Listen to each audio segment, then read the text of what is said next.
Hey, it's me, Nalthazar, and welcome to another episode of Deckbuilding Showcase. In this one, I'm going to be highlighting a card I just got called Torbran, Thane of Red Fell.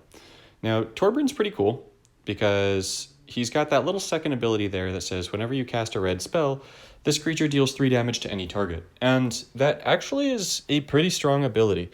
The more that I've played with him, the more that I like it. So, using Torbran made me think, okay, I can totally pair this with Rawl Storm Conduit, who has whenever you copy a spell or cast a non-copy spell, this support deals 2 damage to your opponent's Planeswalker. So between Torbran and Rawl Storm Conduit, every time I cast a red spell, I'm doing 5 damage to my opponent.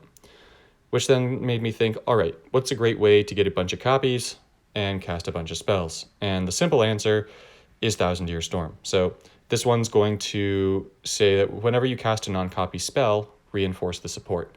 Then create X copies of that spell and give those copies X times 3 mana, where X is the number of this support's reinforcements. And then at the end of turn, this support loses all of its reinforcements. So pairing that with also stuff like Repeated Reverberation, which says copy 2 times the first non-copy spell in your hand with full mana that is not named Repeated Reverberation, those cards gain full mana. Using them with nonsense like Electro Dominance. And for this one, I just need to put the 6 in for Repeated Reverberation to give it the full mana. Expansion is going to go ahead and give copies of Electro Dominance. Glimpse the Unthinkable is going to help fill the grave with spells and with Beacon Bolts for a little bit of extra damage. And Stitch in Time is going to go ahead and make the combos a little bit better. So let's go ahead, throw it into a match, and see how we do. Now, when playing a deck like this, you definitely want to be using Rawl as your Planeswalker, and you want to be using Rawl because you want to use him to get stuff into your graveyard. Rawl's first ability is actually a really powerful ability, just for getting things in the graveyard, giving them mana. This here, Prophetic Research. So pick one of the top 4 cards of your library, fetch that card, give it 6 mana, then destroy the others. So here what we're doing is we're going to be fishing a little bit to try and get that ability going. Now that's a great match because that's going to give us Steam Vents and Torbran. And we've got our first ability also. So that's going to let us search through the first 4, pick something that we want. I'm actually going to go ahead and take, this is a tough choice. I'm going to take the 1K Storm. I'm taking 1K Storm even though it's not the best of the cards there for my immediate situation. It's more just the best card for my ultimate situation. So hoping that in this one, I can really show off like a really cool combo. Now, with this deck, you'll find that you win a lot of matches and ultimately pretty darn easily. This deck really just pretty easily wins matches. I'm actually going to be taking Glimpse here. I want to throw some stuff in the graveyard. So, let's see, how are the gems laid out? They are not laid out super nice. So here we're just going to go ahead and make that match right there to get more loyalty so that we can keep fishing to get Electro Dominance. Ultimately, our goal is to get Electro Dominance. So Electro Dominance is definitely the card we want here. We're not pulling Electro Dominance, which is a little bit of a stinker, but I mean, it's honestly fine. We want to make sure that we get one of those soon.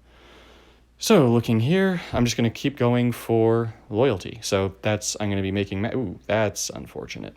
Oh, that's really unfortunate. So I'm saying that's unfortunate because of that white match over there. And Greg is not going to be clever enough to take advantage of that. So I can deal with that. That's fine. Let's freeze that down for the time being. Great, we can definitely use our first. Let's go ahead. Really? I'm wondering if I got an Electro Dominance in the graveyard, actually. So I'm filtering here. I did. Perfect. Okay. That is great. So I'm going to Stitch in Time first. I'm going to throw away that Beacon Bolt. I definitely don't need that one. I'm looking here, and let's do this. You know what? Let's take the Reverberation and say, you know what? No, we're going to use Rawl's ability next turn. Oh, but we can do some really cool stuff with it this turn. Okay. How many spells are in the graveyard again? 13? Oh, Beacon Bolt's better than that. Okay, well, whatever. We're going to go ahead and make a copy of Reverberation here. And then we're going to move the reverberations up. We're going to be copying Expansion a bunch of times, and let's do this. Let's see how much damage we do this turn. It should be pretty significant. So Bolas is at 110 to start. There's 5 for our first casting, and we're getting an additional 4 for the copies. Repeated Reverberation is going to be copying our expansion there. And so it's going to be copying another expansion. And each of those copies are also going to be burning Bolas. So that's going to get us an Electro Dominance. And let's go ahead, pop Torbran. I'm actually going to save the Beacon Bolt. You'll see why I'm doing that in a minute, but that Beacon Bolt save is just going to immediately end the game. So yeah, this will be a 110 plus damage turn. And then that's it for Bolas.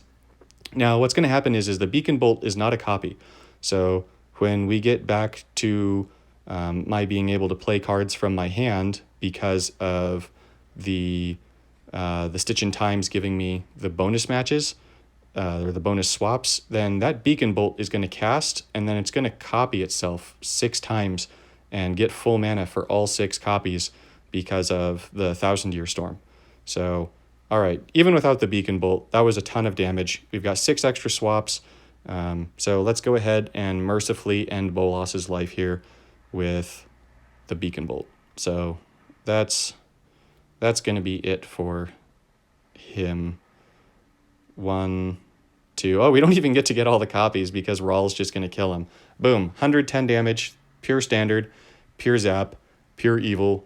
If you've got the cards, give it a shot. I'll go ahead and throw the deck on the screen again. It's really fun, honestly. It's pretty easy to get it to combo off like that. Even if you're getting somewhat bad luck as I was and not getting Electro Dominance in the graveyard for a little bit. But it's very powerful. If ever you need to complete a spell objective, this deck is definitely your way to go. So here it is again, and have a good one and see you in the next one.